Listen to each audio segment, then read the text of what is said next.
ایک سبق آموز کہانی۔ یہ کہانی ہے ایک بنبن نامی گاؤں کی۔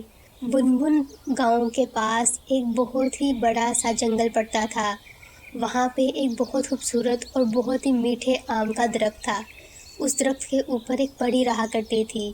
وہ پری اپنے جادو سے وہاں پہ آم کو بہت ہی زیادہ لذیذ اور میٹھا کر دیا کرتی تھی۔ گاؤں واسی سارے ایک ایک کر کے وہاں پہ آتے اور وہ میٹھے آم کو ایک کٹوری میں بھر کے لے کے جاتے۔ ایک دن اس جنگل میں ایک لالچی اماں آئی اور اس نے سوچا کہ وہ یہ سارے آم کو اتار کے ان کے مربے اور اچار بنائے گی اور بیچ کے بہت ہی منافع کمائے گی۔ وہ عورت بہت لالچی تھی اور اسی وجہ سے اس نے وہ درخت سے سارے کے سارے آم کو اتار لیا اور ایک ٹوکری میں بھر لیا۔ جیسے ہی اس نے ان سارے آموں کو اتارا تو پری کو غصہ آ گیا، کیونکہ وہ تو آم اس پری کو بہت زیادہ غصہ آیا اور اس نے اپنے جادو سے اس ٹوکری میں پڑے ہوئے سارے آم کو پتھروں میں بدل دیا۔